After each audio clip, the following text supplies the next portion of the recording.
Hi, my name is Richardo Jackson, CEO of Campbell Health Solutions. I just wanted to hop in here before the show begins to let you know about our Tuesday late night clinic. Basically, it's every Tuesday from 5 to 9 p.m. by appointment only. We do HIV testing, primary care, wellness checks, STD screening, and treatment. So just give us a call at 561-208-6595 to schedule your appointment.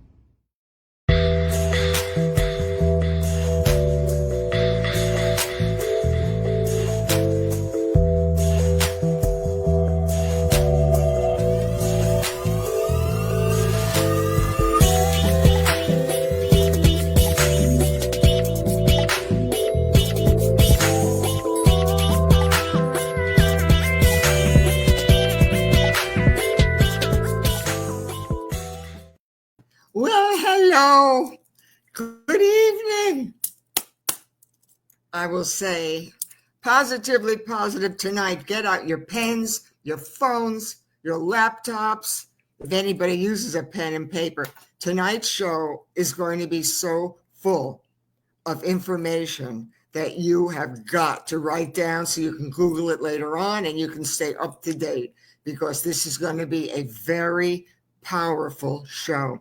For new people who don't know what we do, Positively Positive is the only show of its kind in the entire world.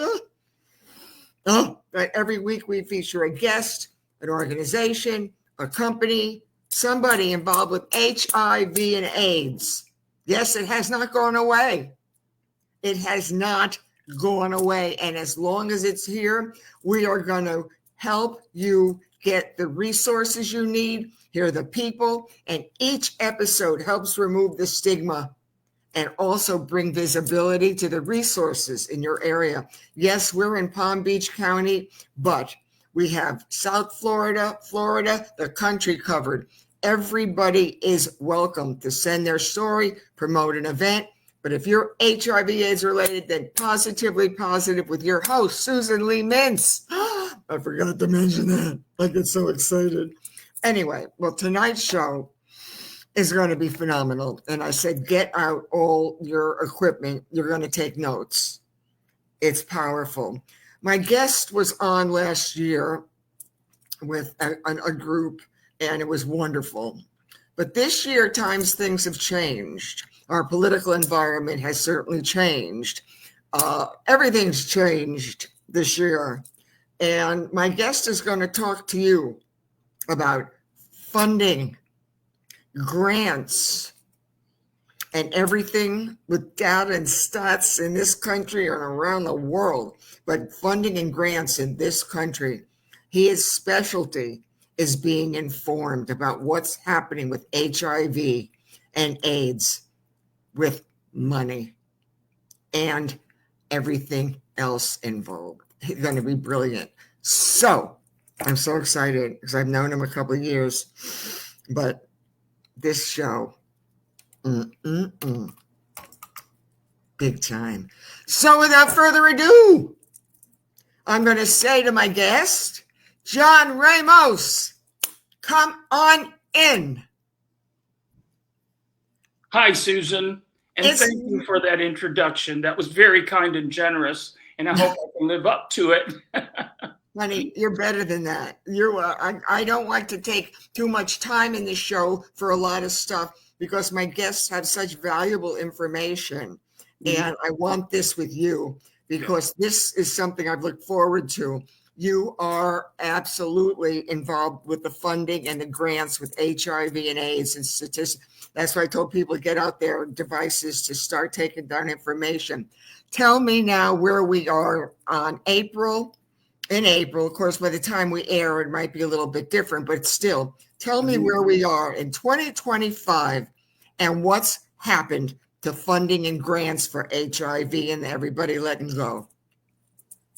Okay, before I give you the information about what's happening specifically with the funding, I wanted to just start with a little bit of background. And it's information that a lot of people don't realize. They never read about it. They don't hear about it. And it's very important when you're talking about HIV funding. First of all, in this country, there are 1.2 million people living with HIV and AIDS today. And last year alone, there were 32,000 new cases of HIV in this country. Now, that may sound like a lot, and it is.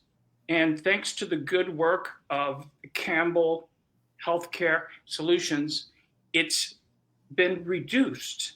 Since 2018, the rate of HIV continues to go down. Much of that, of course, is because of the PrEP, the medications that keep people from becoming HIV positive, and also because people who are undetectable and have no virus, they can't pass on the HIV to their partners.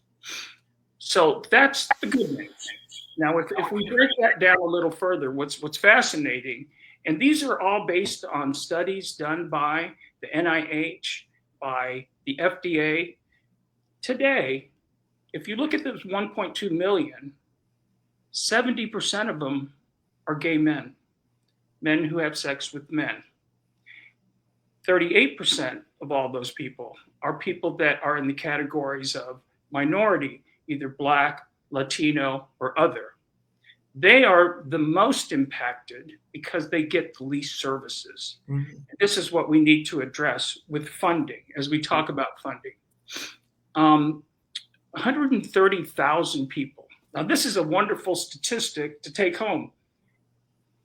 Of all the people who have HIV, there are about 130,000 that don't know they have it. They haven't been diagnosed. They're afraid to go to the doctor. They're afraid to get tested. They're afraid that if they have it and they know it, then they're going to have to take medication. And so this is part of the challenge with what the government has been able to do. I mean, 13% is a lot, though. 130,000 people walking around, ticking time bombs, who are inadvertently giving it to other people. Right. Now, here's another one that I was shocked about when I did this research and talking with Susan about this, that last year in the United States, how many people died of AIDS? I know, you have to think about that. 20,000 people still died of AIDS in the United States last year. And those are the people who are categorized on the death certificates, which are then posted to government figures and statistics, because a lot of people that died of AIDS don't want to be associated with it, and their families don't, and they don't give the cause as AIDS. So it's actually much higher than 20,000. So Susan, you were right in your introduction in that this is not over, not by a long shot. Although there's a lot of good news, which I will share with you. Okay, that's the United States. Let's talk about the world. A lot of people forget and they think, oh, we're insulated in the United States and we have all kinds of treatments and we have healthcare. There are 39 million people in the world living with HIV today. Mm-hmm. 39 million people is like the population of Florida and Georgia and South Carolina all put together. Imagine all those people living with HIV. Now, deaths last year in the world, this was a shocker to me, Susan, frankly, because I know there's been a lot of progress in this area, but 630,000 people, 630,000, I will repeat, died of AIDS worldwide last year alone. So, in this country, since the 1980s, when we first identified HIV and AIDS, we've lost 700,000 in this country.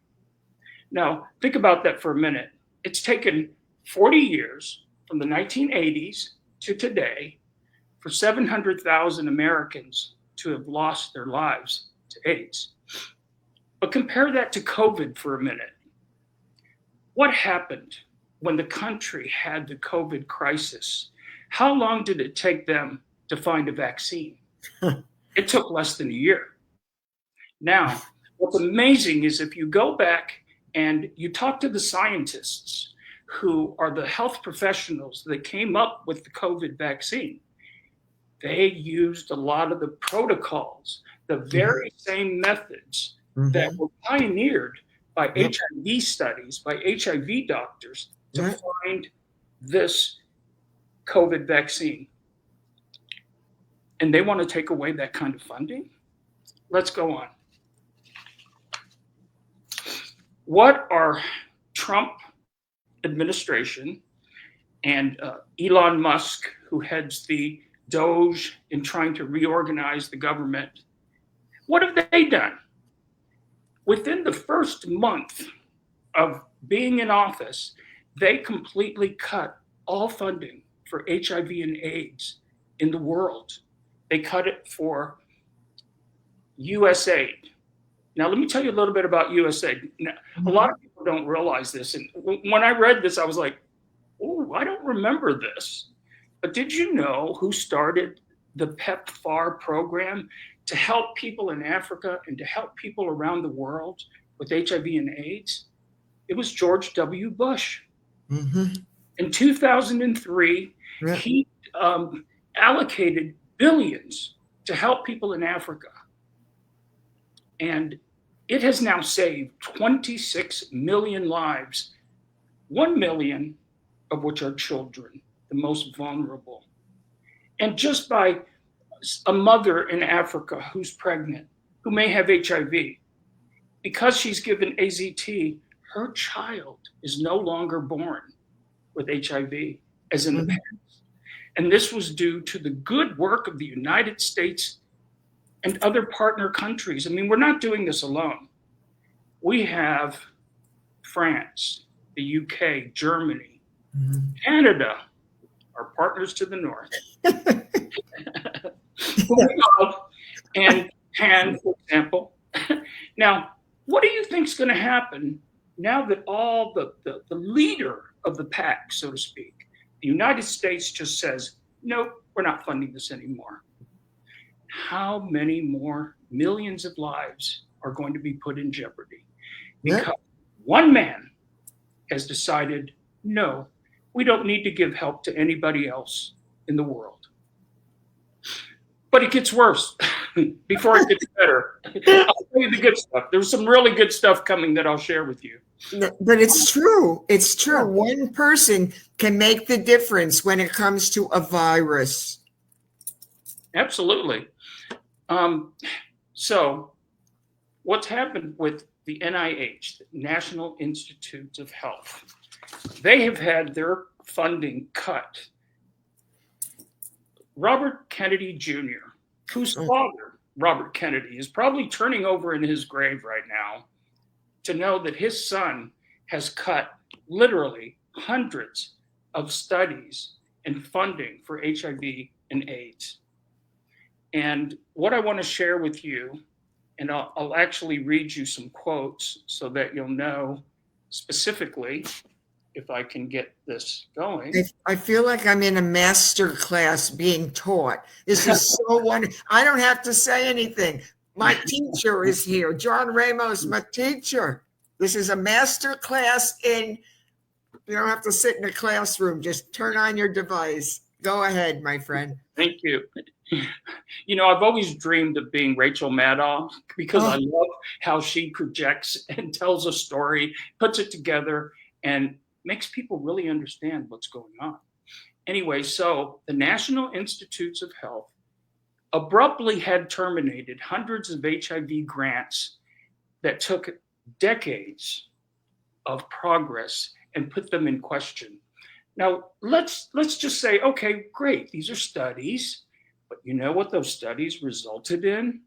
And it wasn't just HIV, it was a result of the studies they did on HIV that they found a cure for hepatitis C. Some of you remember hepatitis C. That was a deadly, horrible disease, which now has a cure, basically. They have found other treatments for cancer. And I mean, I could go on about all the different types of studies that they are now cutting, that they're saying, no, We don't even want to pursue that. Robert F. Kennedy has decided that 400 grants have been terminated since Trump took office. I'm reading now from the New York Times. With His favorite. intensification over the last 2 months, many of these involve HIV research since the stated reason for cancellation. Now here's where they're masking what they really are doing. Do you guys hear about DEI, diversity, equity, inclusion? In the name of doing away with that, they have categorized as DEI anything that has to do with LGBTQ, transgender, minority sexual studies. And because of the homophobia inherent in that, those studies and the funding for these programs are in very strong jeopardy. But let me go on. There's more. The very man that I was talking about earlier, Robert Kennedy Jr., and the Kennedy name will never be the same after this. He destroyed it. Yes. Susan, he wrote a book 10 years ago, that far back, stating that HIV was not the cause of AIDS. Now, that's what we call denialism. Right. If you deny that HIV is the cause of AIDS, then you don't see any reason to help people with HIV. And in fact, in his book, I think a lot of your viewers might laugh at this, he attributed AIDS to poppers, amyl nitrate, a recreational kind of ingestion, and to lifestyles of LGBTQ people, so that once you categorize as other, you make them the other, the scapegoats. They are no longer worthy of being helped. And Right. this is the way they're doing it. This is the headset, the mindset. Yes, exactly. Now, there was a bloodbath, literally a bloodbath at the NIH. And I'll read to you from Pause Magazine. The bloodbath at the Health and Human Services at NIH has dramatically reduced staff at the Centers for Disease Control, the National Institutes of Health, the Food and Drug Administration. So we're not just talking about our community and our specific needs. They are going in, think about this. Today is April 15th? No, April 17th, whatever. Since they came into office so recently, they did no studies, they had no research, they did no analysis. It's not like they went in and said, oh, we're going to cut waste. We're going to cut all this fraud potentially and just slash it right off the top. And many of these slashing layoffs have actually been called back because they realized Yes. they want the people with the nuclear secrets. Yeah. Okay. And so this is just a tragedy of what's going on. But here's where this is so important to Campbell Health Solutions, to all of the organizations that help people with HIV and AIDS, because Ryan White is in jeopardy. What is Ryan White? Ryan White, which was instituted decades ago, today gives assistance to 570,000 people living with HIV. That's about half of the people that live with HIV get services. And I'm going to give you an example of those services, because this could be and will be tragic if they continue these cuts.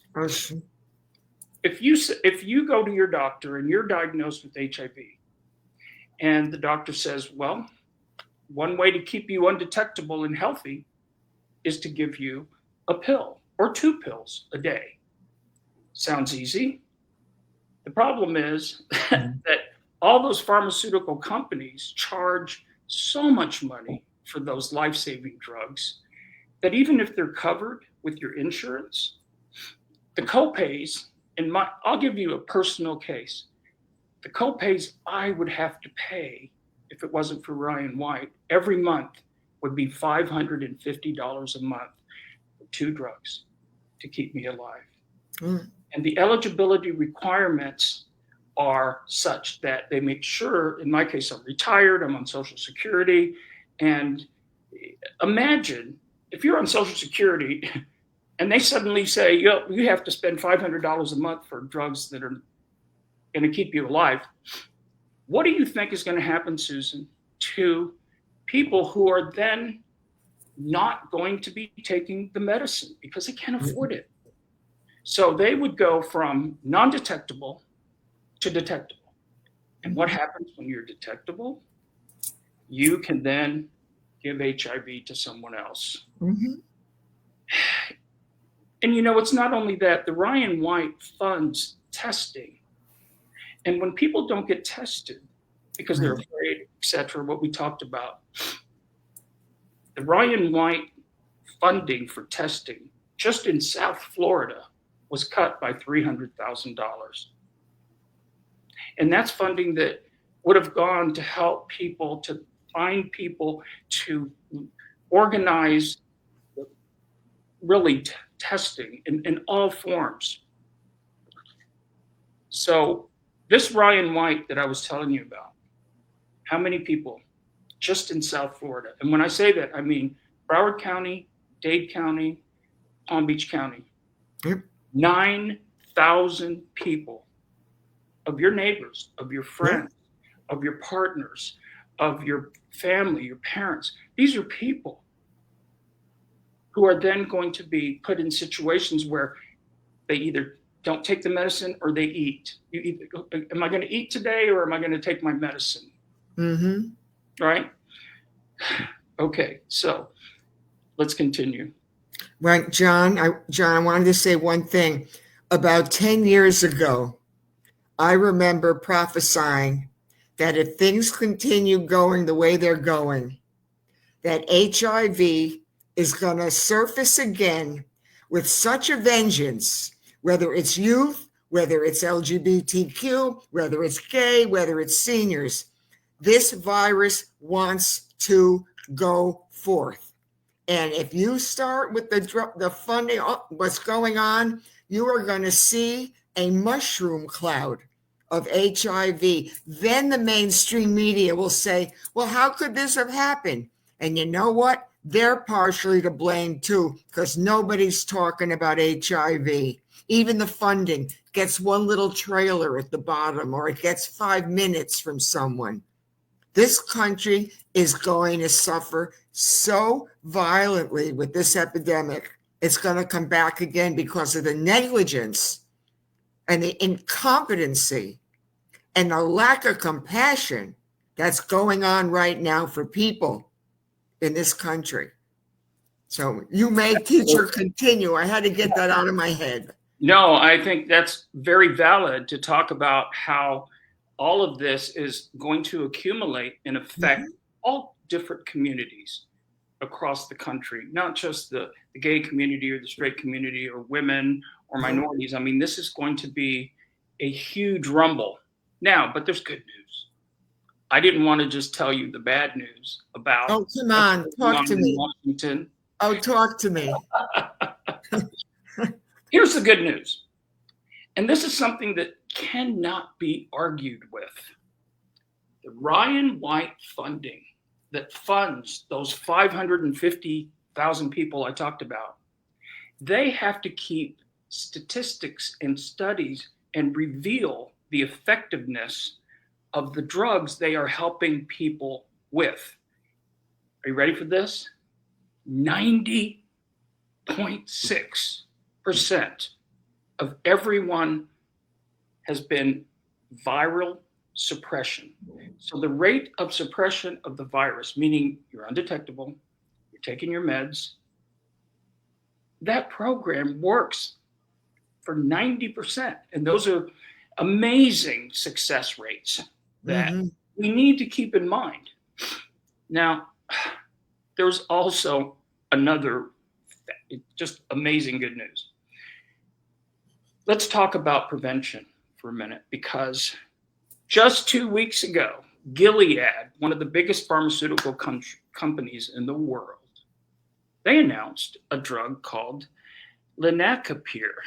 Lenacapavir is in phase 3 studies and is about to be approved by the FDA if Robert F. Kennedy doesn't stop it first. But you know what it does? It's an injection, one injection every 6 months. Mm-hmm. And it completely stops the virus. And they are showing that the suppression rate is 99%. Mm-hmm. That's just spectacular and unbelievable. In other words, in the future, once this goes into effect, 2 injections a year, right? You know what that is? That's almost a vaccine. Right. You think you get your flu vaccine every year? You get a COVID shot every year? Well, in fact, this Gilead drug isn't only being tested for the 6 months use, but it's being tested for the 1 year. 1 year. 1 whole year. Mm-hmm. You know, they do these studies all over the world. They do these studies on thousands and thousands of people. And so this is the hope I'm talking about, because if the government decides that they're not going to cover these injections, that's where we have to spring into action. And I'm going to talk about that in a minute. So what can you do? What can any of us do to fight this? There's a lot. And I'm going to share with you some of the fun things. Of course, there's always the, how can I fight back? You know, you watch the news, you go crazy, I get mad. I'm like, oh my God, what is happening? No.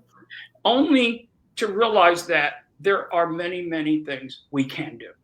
First of all, and I know this is cliche, call, write, text your congressperson, your senator, and make sure that they understand that this is important to you. And it might not seem like a lot, but what happens when all the Congress people, all they do is get letters from the far right saying, we don't want to fund any more transgender HIV people. We don't want to fund anybody who's got AIDS or these LGBTQ people.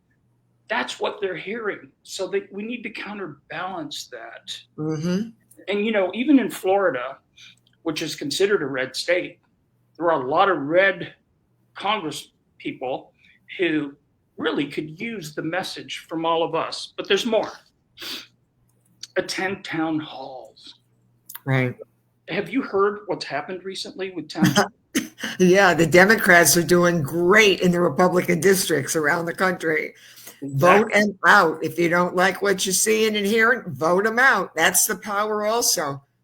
The messaging right now is everybody's being affected some way, but I always stick with my HIV lane. And you know what? You can only hurt somebody just so much before they react. Precisely. And as an example of that, Bernie Sanders and AOC had a big town hall meeting. And you know how many people showed up? Tens of thousands. 60,000 people. Right. In Montana. Yes. Everywhere. I'm going to talk more about that too. So there's the town halls to be heard, but also donate to organizations like Campbell Health Solutions.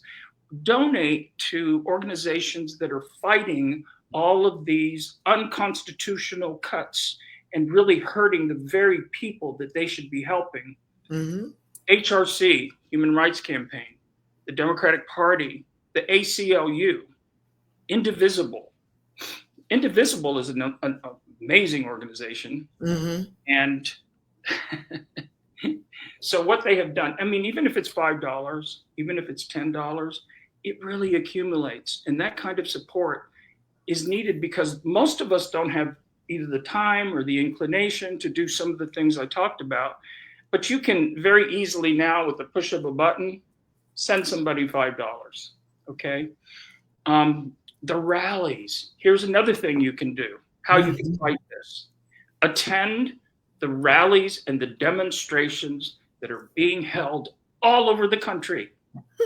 I know, it's so exciting. I'm so excited. I wanted to get with you. I'm so glad that this is happening because you are someone, I said, a lot of my friends, I work for organizations. They're still employed. They can't get radical or political. They're going to even lose their job. But I can go wherever I want. Nobody owns me. And I am so excited about being with you and your friends doing stuff. And you know where I'm coming from. I just want to be way out there right now screaming. That's why this show is doing so good, because we have a platform. We have a platform that says no more. Exactly. Go, now, my teacher. Oh my goodness. It's almost like, remember when I started this presentation and I talked about my background in working with ACT UP and different organizations that I've worked with over the years. Mm-hmm. Well, it's come full circle. ACT UP has now joined the resistance against the Trump presidency. And in so doing, they're attending the rallies, they're providing signs. And I want to share with you and your audience, if I could, if it comes up. This was 2 weeks ago at a Tesla dealership. Why Tesla? I think most of us know that many of these cuts have started from Musk, and the way to get their attention is in their pocketbook. And there are hundreds of people every Saturday on Federal Highway that will be located right in front of the Tesla. It's a peaceful, nonviolent demonstration. It's almost like a festival. It's so much fun. And, you know, cars will drive by and they will be like, yeah, or they will be like, And we're like, it's a free country. You're entitled to your opinion. I'm entitled to mine. Now, I want to share this with you and tell me if it's going to come up on the screen or not. This was at a rally in front of the Tesla dealership. My friend is wearing an ACT UP t-shirt, and I'm holding the sign with him. And the sign says, protect our existence or expect our resistance. Wow. That's ACT UP on steroids. That's what I've been saying also. The 80s, the 90s, we had so much energy, and then it's gone under. And then now I feel that our country is so more unified with HIV and AIDS right now, like it wasn't even touched in the 80s or 90s. The energy and the resurgence of activism and the clout, the political clout, the personal clout, the names involved, everything. There's celebrities. There's so many people right now who we didn't have then, who are so ready to fight for the rights of people who don't deserve to go and have this done to them. It's just brutal. It is brutal. Now, when it comes to these kinds of rallies and demonstrations, to me, one of the most important parts of this is self-empowerment, because you're taking action, you're doing something, you're being heard. And you know what? It's being done in a huge, gigantic echo chamber that is resonating across this entire country. Yeah. And it's going to mean a lot of change. But if for no other reason, whether it's, as I said, emailing your congresspeople, attending town halls, or donating, or going to a rally, if for no other reason, do this for your own sanity. Because I was one of those people, Susan, that decided to stop watching the news. After the election, I was so disappointed, so alienated, that I didn't even want to hear it. As my partner said, he says, I don't want to watch the Trump show every day on the news. And so for a couple of months, we were like, turn it off, change the channel. But you know, you can run, but you can't hide. And when it affects you personally like this, especially, Right. it's something which a lot of friends, even family members that aren't paying attention. And so by doing this yourself, now, one more thing, or one of the other things, two more things on how we can fight this. One of the most important is the midterm elections. They're next year. They will be here sooner than you think. Mm-hmm. And we know historically that when a president is in office, this has happened twice to Trump. The last time he came into office, he brought in Nancy Pelosi, one of my favorites of all time, because they got slaughtered in the midterm elections. And that was a check on the power that he has. Right now, he doesn't have a check on anything. He's got a Republican Congress, a Republican Senate, and the Supreme Court is kind of starting to talk back to him a little bit. But with these midterm elections, this is an opportunity. All we need to do is pick up 4 or 5 seats. And I think we're going to pick up 20 seats. And that in and of itself will make all the difference. Now, in preparing for the midterms, please, I do voter registration for the Democratic Party, and I do voter registration for other organizations. Make sure that your card is up to date. For example, if you've moved in the last 2 years, and how many of us have moved, you have to make sure that you contact the supervisor of elections, and you can actually call them, or you can do it online and put in and re-register your new address. Because guess what happens? When you go to vote, if you haven't changed your address, you won't be able to vote. They'll say somewhere else. They'll say, "Oh, go to where you used to live," and then where you used to live will say, "I'm sorry," and the next thing you know, you're disenfranchised. We're lost. It's so vital that, and it's so much easier than it ever was. I mean, I remember the days when it did it by mail. The old mail system, or you'd have to literally go to the supervisor of elections office or to the DMV. Remember that? But today you can do it all online. There's no reason not to do it. And at the same time that you're registering, by the way, or changing an address, check the box that says you want to get vote by mail.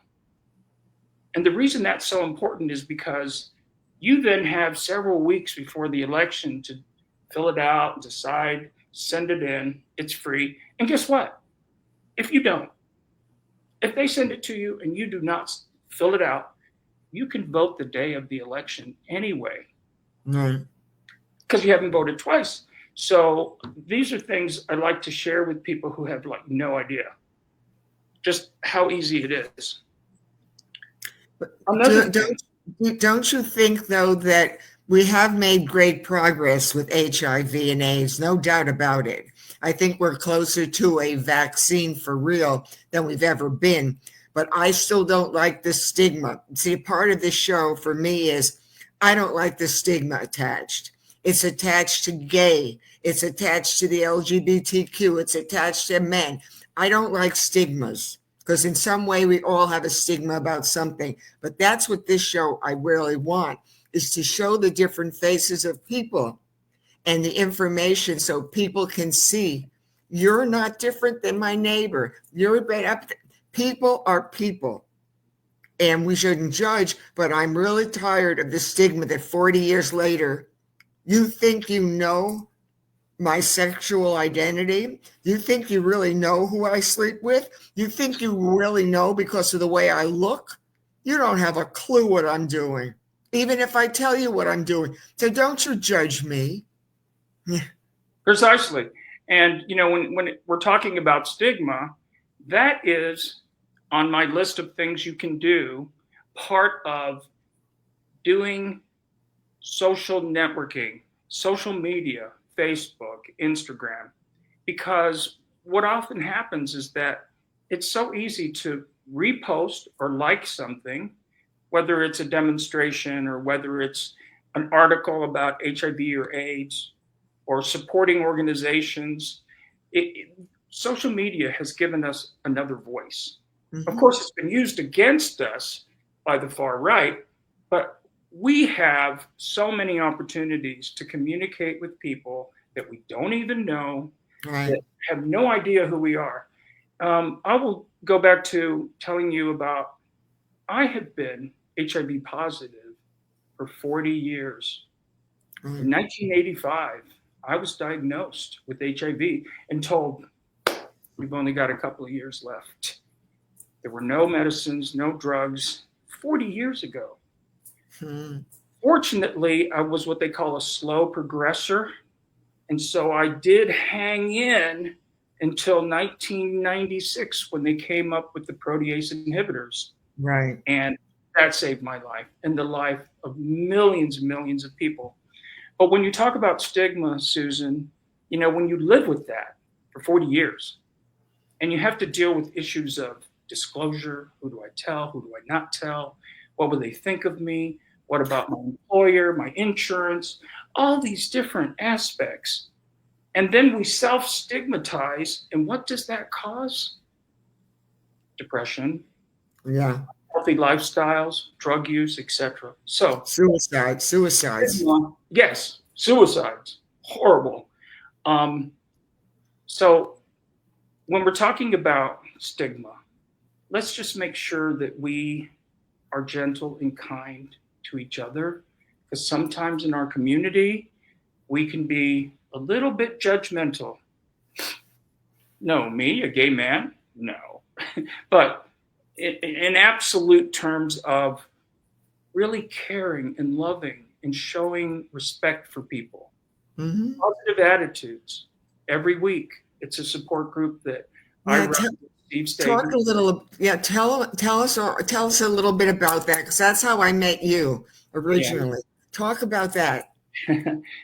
25 years ago in Fort Lauderdale at the old GLCC, which was the Gay and Lesbian Community Center, there was a support group called Positive Attitudes.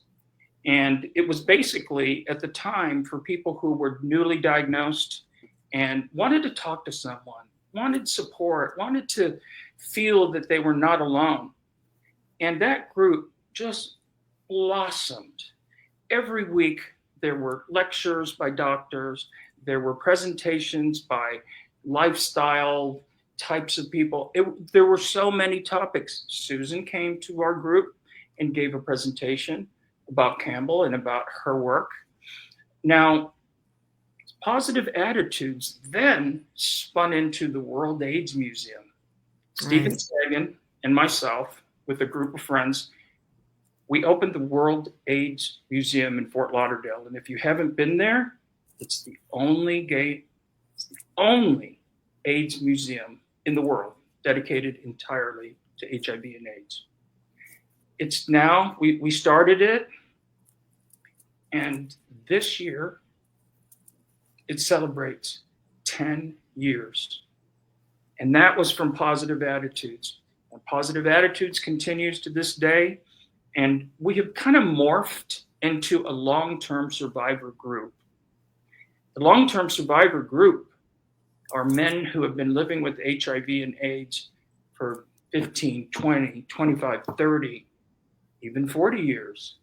And we know that we have this community, this bond that brings us closer together and helps us put things in perspective with our lives. And many of these people cannot talk to their families, cannot tell their mothers or their fathers that they're HIV positive because they're afraid they won't love them anymore. So that's part of the stigma that we're trying to fight. And when you are in a support group like Positive Attitudes, it gives you motivation to be who you are and to be happy with who you are and to live a healthy life. What would give me an email address for Positive Attitudes, or an email address so that people in Fort Lauderdale or surrounding who want to attend and who want to get information about what is your email or Positive Attitudes? How can we get in touch with you? Okay. Our website is Positive Attitudes, one word, But now positive is spelled P-O-Z with a Z like zebra. Zebra. Uh-huh. Positive. I think you'll probably write it down here for your audience. And you can then go on there and it will give you the topics that we are presenting, those that we have presented in the past. I mean, it's really perfect. That's exactly right. Positive it's attitudes. It's Yeah. plural, Put an S attitudes. in there. That's all. Yeah. Put a little S in there. Should they go on the website, or can they also contact you? The website will give them all the information about what is happening when we meet. We meet every Wednesday at ArtServe. If you know ArtServe in Fort Lauderdale, it happens to be the house of the World AIDS Museum and the Stonewall Library. We're like one big happy community there. What time on Wednesday? What time on Wednesday? At 7 o'clock.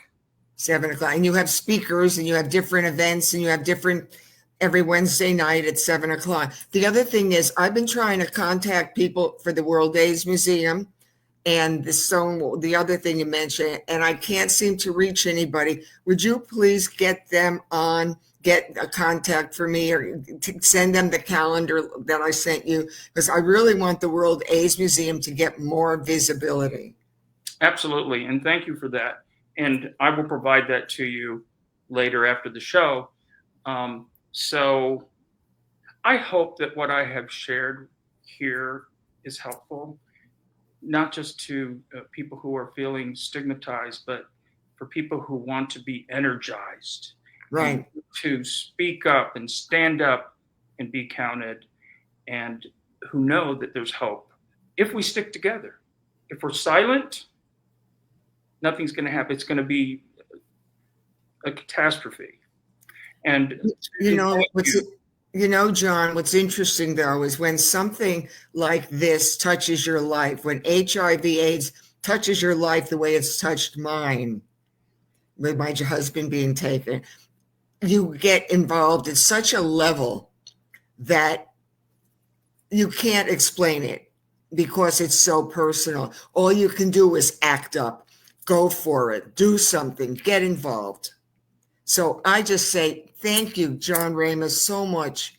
Thank you for everything. And you'll be back again because we got much more to discuss. But I want to just say thank you so much for your years of support, your years of kindness, your years of giving, your years of doing.